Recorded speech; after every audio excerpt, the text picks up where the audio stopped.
이야기로 풀어보는 인생 소명, 일과 쉼, 하나님의 선물. 일이 좋다며 일 중독에서 헤어나지 못하는 사람들이 있습니다. 그들에게 안식일은 안 쉴 일입니다. 한자에 바쁠 망자를 한번 생각해 보십시오. 마음심변의 죽을 망의 합성어입니다. 이 표현대로라면 옛 중국인들에게 있어서 바쁜 것은 마음의 죽음이었습니다. 몸은 나중에 죽지만 마음이 먼저 죽으니 바쁘게 열심히 일하기만 하면 능사가 아님을 그들도 알고 있었습니다.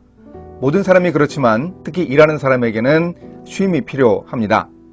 하나님은 10계명의 4계명에서 안식일 이전에 엿새 동안 힘써 모든 일을 하라고 명령하셨습니다. 안식일을 기억하여 거룩하게 지키라. 엿새 동안은 힘써 내 모든 일을 행할 것이나 일곱째 날은 내 하나님 여호와의 안식일인즉 너나 내 아들이나 내 딸이나 내 남종이나 내 여종이나 내 가축이나 내 문 안에 머무는 객이라도 아무 일도 하지 말라. 한 신학자는 10계명의 다른 계명들보다 4계명이 가장 길고 구체적인 적용까지 상세하게 제시된 이유는 이 계명이 매우 중요하기 때문이라고 말했습니다. 안식은 선택사항이 아니라 꼭 지켜야 할 계명입니다. 우리의 일은 여가를 통해 완성된다는 사실을 명심하면서 일과 여가의 균형을 이루어야 합니다. 요즘 노동시간을 줄이고 사람다운 삶을 살자고 강조하는 워라벨 운동도 이미 10계명에 반영되어 있던 하나님의 뜻입니다. 그런데 바쁘게 살아가는 현대인들에게는 함께 생각해야 하는 일과 여가의 개념이 잘 이해되지 않습니다.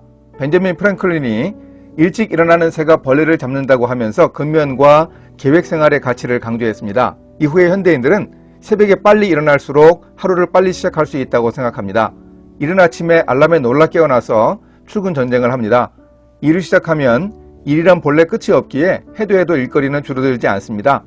퇴근도 제때 못하고 야근을 한 후에 집에 돌아가는데 집에 가서도 할 수 있으면 일을 더 합니다. 잠을 자려 해도 잠들기 힘듭니다. 아직 일이 끝나지 않았습니다. 잠을 자는 둥 마는 둥 했는데 또 다음날 새벽에 알람이 요란하게 울립니다. 놀라 깨어나 일터로 달려갑니다. 하지만 유대인들의 하루 개념은 다릅니다. 유대인들의 시간 개념에 따르면 해가 떨어진 저녁에 하루가 시작됩니다.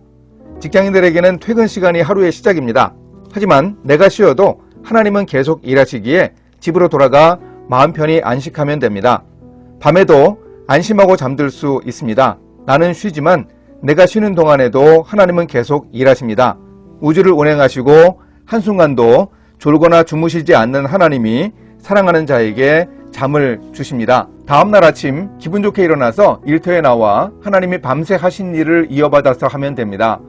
어쩌냐게 하루를 시작할 때부터 쉬면서 이미 하루의 절반 이상을 보냈지만 하나님은 이미 일을 시작하셨으니 그 하나님과 함께 마음 편히 일할 수 있습니다. 그렇게 일하다가 해가 지면 하루를 마치고 감사하며 퇴근하면 됩니다.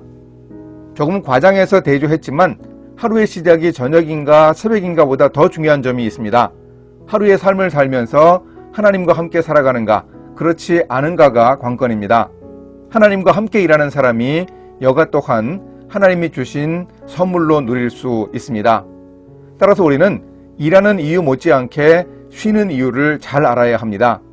열정적인 목회자들 가운데 쉬지 않고 일하는 사람들이 있습니다. 그들에게 쉬라고 하면 하나님의 사역을 어떻게 쉬느냐고 반문하기도 합니다. 얼핏 경건해 보이지만 말씀에 기초한 생각은 아닙니다. 우리가 안식해야 할 이유는 명백합니다.